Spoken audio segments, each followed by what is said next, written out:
the honors for cooking. Just give it. You look at me, sir. It's okay.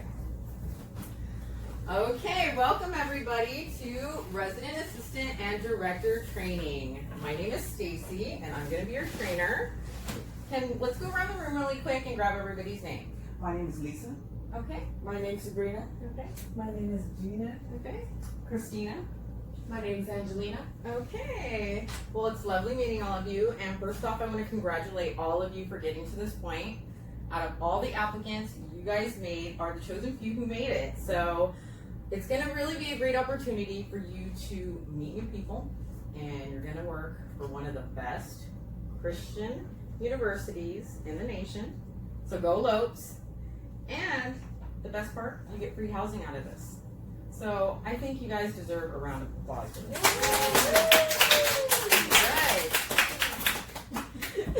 So during this training, it's really geared up to teach you guys about conflict management and the realities that you're going to face as a resident assistant and resident director. What this segment is going to focus on, it's probably going to be about 15 minutes, is how to identify conflict and the impact that it makes on student relations. Okay? However, the entire training, what you're going to learn is how to effectively assess like a conflict situation. You're going to learn 10 de-escalating steps, and it's from the Crisis Prevention Institute. You're going to get this, and it's going to be really helpful when you're dealing with different type of conflicts or just interactions that may happen while you're working. So you'll always want to keep this close by. And then you need to understand your role behind what you're doing and how to respond to violations, emergency situations, crises, roommate disagreements. So you're going to learn an array of different things when it comes to conflict management. One of the things I want to ask is how many of you have dealt with conflict or have maybe broken up a conflict? A show of hands? No? Okay, good. Because we are going to revisit that question a little bit later, but first I want to take a look at conflict management. So we have two words, conflict management. Let's look at the first one, conflict. Does anybody know, could you define conflict, any of you?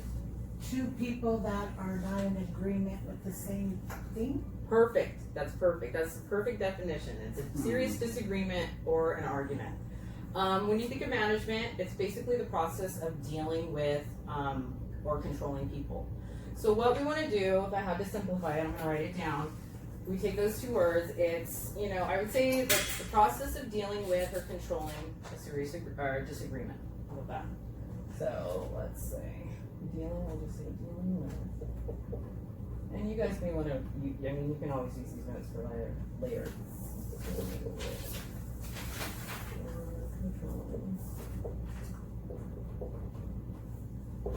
A serious disagreement or argument, right? Right. Yes. All right. So under control with that. yeah. So so I was reading this literature. It's a literature review in the study of conflict management, and it states that the reason that conflict management is extremely important is for the effective functioning of an organization, its culture, the person, and the social development. I mean, your role as a resident assistant and a resident director is you're encompassing all of those. You're affecting the organization, you're affecting its culture. You are building this missional goal that GCU has, and that's through Christ's teachings. Jesus, a lot of responsibility. I know, it really is. But there's also like some really great things that are going to happen. Remember, you're going to meet a lot of people. This is your chance to be a leader. You're going to be a student leader. So, I mean, it's a really good thing. So one of the things that you're going to have to do as a student leader is you're going to have to basically learn how to assist in the effective functioning of your residence hall. You have to know how to do that. You're going to have to serve in building a community that reflects the Christian worldview, which is very important. And you're also going to represent and impact student relations in a positive manner. So we always kind of want to be uplifting to those who we're interacting with. We want to be Great first. Yes, you want to be positive. So the training is going to help us. It's going to help us, but it's going to we have to look at how we're gonna manage other people's conflicts, because that's your role. You have to deal with how you're gonna do that, and we need to do it in a Christian-oriented manner. So I wanna look at this Bible verse. It's Proverbs 15, and it says, "A gentle answer turns away wrath, but harsh words stirs anger." So I thought this was a really good choice, and when I went to the Daily Verse website, it kind of summarized it best, and it said, this verse deals with the immense power of speech, for good or ill, but also touches on one's controlled actions, their unguarded reactions, and how they act towards words, behaviors, languages, and speech. So how you present yourself to other people is going to make a big difference in how you're dealing with this conflict. It's kind of like if you go into a situation, you may cause more tension than good if you're not addressing it properly. So we need to learn how to be good listeners, we need to learn how to be good stewards, and we need to learn how to be good servant leaders, okay? Okay, so are you guys ready to identify some conflict? Yes. Okay, so what I did is I thought the easiest way to gain control of any conflict when you're going into a situation is to find a way to categorize it. Like, what am I looking at? And Harvard had a really good way of categorizing conflict, and I found a cute little abbreviation that might help you guys commit it to memory, and it is TRV. T stands for task, R stands for relationship, and V stands for value. Okay? So a task conflict, it may be something like, oh, my roommate never picks up their laundry. It's something simple, it's causing a conflict, and those are, that may be the type of thing that you're hearing. R, it's a little bit more complex because it's dealing with the differences in personality, style. A lot of times people are annoyed, they get hostile, they're frustrated, and it could be a number of reasons and things. There's many dynamics when people live together, so you don't really know. If you notice something, it's going to be more, I think, emotional based is what I would kind of gauge that as. Value conflict it's more with like politics, religion, sexuality, culture. I mean, these are the hot topics that usually cause a lot of debate. And it's kind of like the old saying goes, you don't discuss religion, politics, sexuality in polite conversation. And there's reason why. I mean, people's values, it heightens up their emotions, and people get a little bit aggressive, or they can be. So I think the most important thing, if you learn how to identify what you're walking into, the better you are to approach and know what you're getting into, especially if you're going to mediate that type of situation. Okay? So we're going to do an activity. Ugh. I really don't want to do this. Well, I know sometimes we don't, it's like we don't want to be here. We'd rather be on the beach, laying in the sun, or frolicking, having fun with our friends. But, there's a point behind us taking the time to learn how to do our job the right way. And the more equipped you are with some knowledge behind how to go into this, the better off you're going to be. Ugh. I know, we're going to do an activity, and what I want you guys to do is I want you to think of, because I asked you if you guys ever experienced a conflict before, or if there's something that you can think of that you can write down. And what we're going to do is I want you guys to think about it, and then we're going to try to categorize where we think it fits within this group. Okay? Can we come up with more than one? Sure.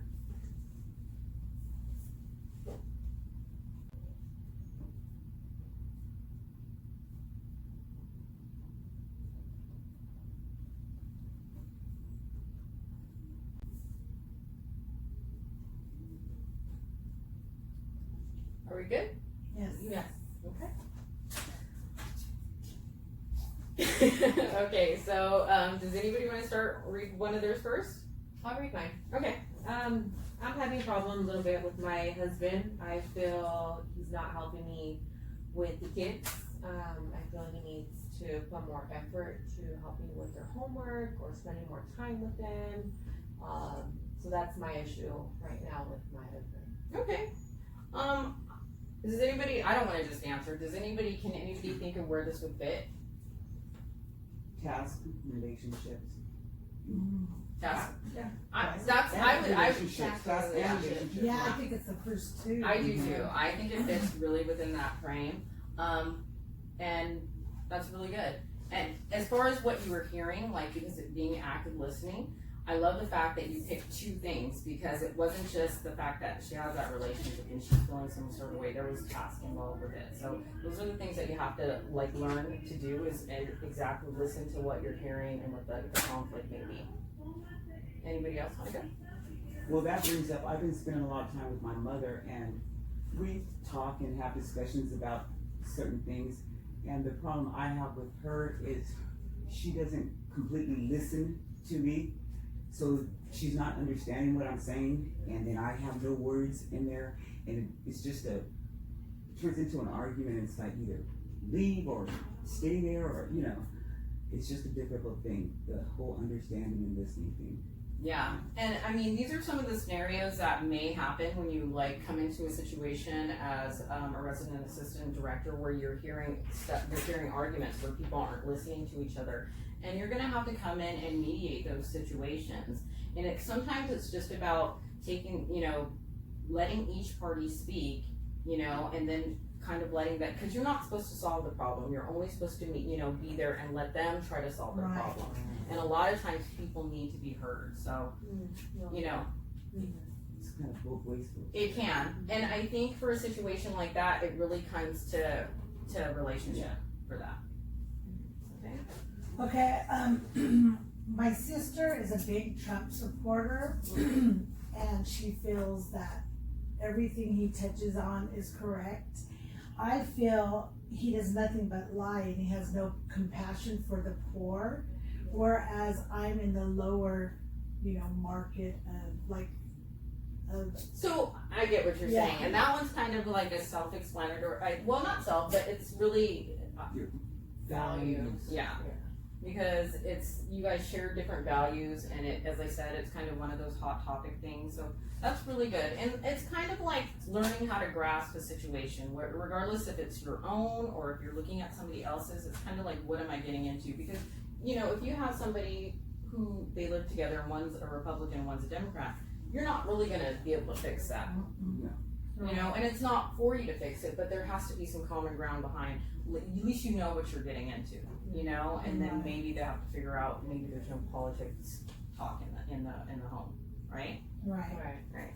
I would say mine kind of falls in that category as well. I was gonna say I believe in God, but my girlfriend is an atheist, and Oh, she wow. thinks I'm naive for having faith. Oh wow. So Well, that is a Like, that's a whole huge nother can of value. worms right there. Yeah. That's a value. Well, we'll just keep praying for her, okay? We're gonna keep praying for her that God opens her eyes. Okay, so do we have one more? Yeah, It's pretty Okay. simple. I think mostly everyone has this problem when it comes to like washing dishes or just cleaning up after yourself at home. Yes. And it's like the same person. Sometimes it's me. I get stuck doing that every single day, Yeah. and it's frustrating. Right. Yeah. And especially like when some of the males in the household think, "Oh, I shouldn't have to do that. That's like a woman's job." And it's like, no, everyone should put an effort to Yeah. helping out. Yes. It's like, we don't live in the 50s. Exactly. Everybody has to help. Yes. And again, I think you guys, can you figure out where that belongs? That I we kinda have. feel like Yeah. Exactly. I feel like that falls in your own. Yeah. Values. Well, yeah. Values, because her values of Yeah. I did- I work here. I do hear Yeah. it. Yeah. I have Value as in yeah. gender, That was a- relationship as in Mhm. That was a good one. Yeah. All right. You know what? There is no wrong answer. It's only Yeah. kind of figure out how you can, where it kind of fits. I was hearing task, but I like how you guys picked up on the masculine and the feminine thing behind washing the dishes and whose job is it and all of that. So I think you guys did good. I'm sure we're running out of time. I don't know if I went over the 15 minute mark or so. But you guys provided really good scenarios as far as, trying to learn how to categorize task, relationship, and value. Do you guys have any questions in regards to what we've learned? No, I'm fine. I just want to make sure I get that print out there. No. Well, this is gonna be on the next segment when you guys learn, like, you know, exactly, because to summarize, like, what we did, we're just trying to learn exactly what type of conflict we're dealing with, and because the more you can understand what you're dealing with, the more you can see how it's gonna affect, just the student, you know, the student relations. You're trying to build, like, good relationships with well, they're not your students, but with your fellow, tenants, yeah, that you're going to be living in residence hall. So you just want to make sure that you know what you're looking at, and then from there you're going to learn how to assess and then de-escalate any of the situations that are producing conflict. Okay? Thank you. That was Yes. All right. Thank you so much, you guys. Thank you. Round of applause. So one of the things that I want you to do is, as you see, there's an assessment, and I want you guys to, like, go over the assessment, take it, and then provide any feedback. It would help me out for my next training and future trainings. Okay? Okay, All thank right. you. Thank you. Thank you.